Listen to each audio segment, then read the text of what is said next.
Ինչքան էլ որ քաղաքական ուժի ներկայացուցիչ եմ, փորձել ենք հնարավորինս քաղաքացու իրավունքներից եւ քաղաքացու իրավունքի միտված էջ պատրաստել,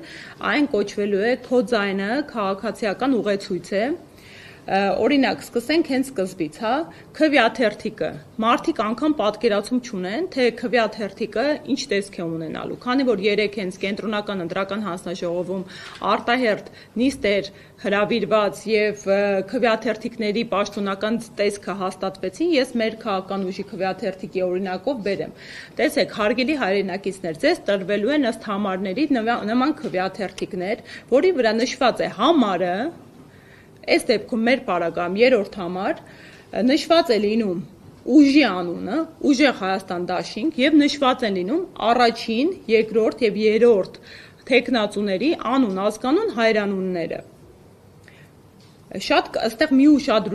հանգամանքի ուշադրություն հրավիրեմ, 2021 թվականին երկու դաշինքների քվեաթերթիկների վրա, ընդդիմադիր դաշինքների, հայտնաբերվել էին առավոտյան տպագրական հետքեր, այս հատվածում տպագրական ավելորդ հետքեր։ Ես ահազանգ ստանալով իմ դիտորդներից, ովքեր գտնվում են տեղամասային կենտրոններում, դիմել էի կենտրոնական ընտրական հանձնաժողով եւ ԿԸՀ բազմաթիվ դիմումների հիմքով հայտարարեց, որ դա տպագրական հետք է եւ անվավերության հիմք չի կարող հանդիսանալ։ Եթե մենք չհազանգեինք, շատ հավանական էր, որ հաշվարկի ժամանակ տվյալ քվեաթերթիկները անվավեր կճանաչեին եւ քաղաքական ուժը տեխնիկական պատճառով կկորցներ քաղաքացիներին իրենց տրված ձայները։ Էնպես որ եթե քվեաթերթիկի վրա բացի նշվածից ավելորդ նշումներ եք տեսնում, անպայման խնդրում եմ ահազանգեք։ Ու կրկնում եմ, կապ չունի, որ քաղաքական ուժի մասին է խոսքը։ Մեր խնդիրն է, անգամ եթե այլ քաղաքական ուժ լինի, ես հավատարիմ եմ մնում իմ դիտորդական առաքելության ղեկավարի պատգամին եւ կրկին պատրաստակամ ենք բոլոր քաղաքական ուժերի պարագայում էլ խախտումները բարձրաձայնել։ Հիմա տեսեք, այստեղ հղում ենք տվել եւ մարդիկ կարող են մտնել այս կոճակով եւ ստուգե անցնելով Elections AM կայքեջին, որի մասին լրացուցիչ էլի է տեսանյութ պատրաստել եւ ստուգել իրենց տեղամասային կենտրոնը, որպեսզի ընտրության օրը խնդիր չունենան, հասկանալու թե որտեղ են։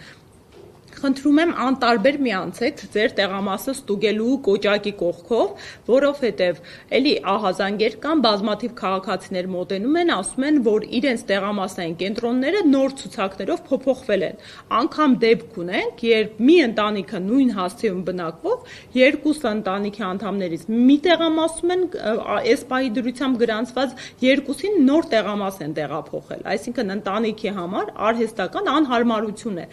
Եվ ես շատ եմ խնդրում, հատկապես փորձենք իրազեկել մեր երիտասարդությանը, որովհետև երիտասարդությունն է այն կապողողակը, ով օգտվում է էլեկտրոնային կայքեջերից եւ հնարավորություն ունի իր բարեկամների, ընտանիքի անդամների, հատկապես տարեցիների համար այս ստուգումներն իրականացնել եւ իրազեկել ընտանիքի անդամներին։ Այստեղ հենց հիմնական էջի վրա երկրորդ կոճակը հաղորդիր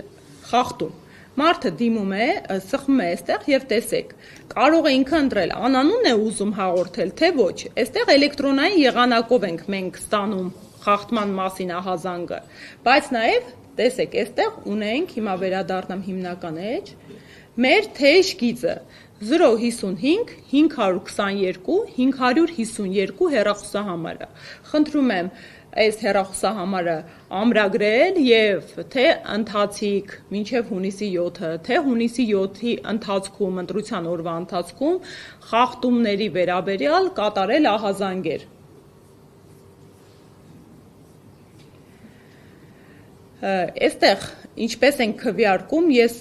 այն ընթացակարգը, որ ներկայացրեցի, քայլերով տրված են,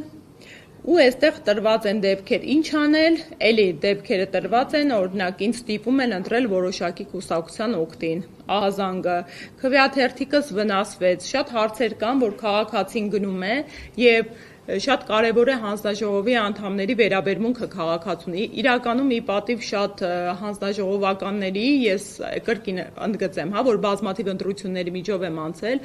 մարդիկ անկախ իրենց քաղաքական հայացքներից շատ պրոֆեսիոնալ մոտեցում են դրսևորում քաղաքացիներին այդ պայդրությամբ խորհրդատվություններ են իրականացնում, ուղղորդում են, բայց ցավոք սրտի հակառակ պատկերն էլ ունենք, օրինակ նույն 2021 թվականին անձամբ ինձ հետ Երևան քաղաքում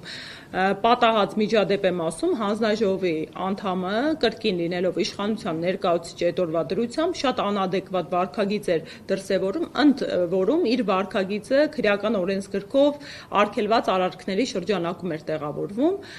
խոչընդոտում էր թե դիտորդների, թե հանձնաժողովականների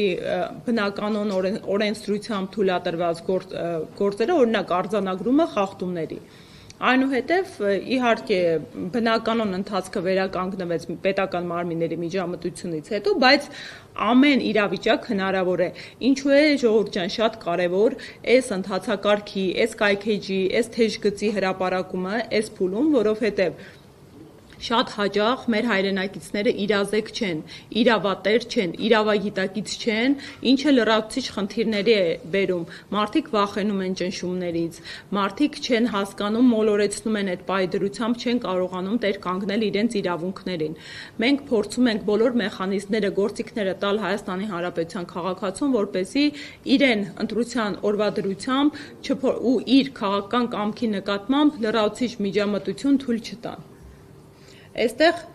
արդեն ներկայացրեցի ստուգիր եւ հաղորդիր թեժգծերը, նաեւ ասեմ, որ մենք եռալեզու ենք կայքեջը պատրաստել, որովհետեւ կրկին հայրենակիցներ ունենք, որ հայատար ցավոք սրտի չեն կարողանում կարդալ, արտասահմանից են եկել եւ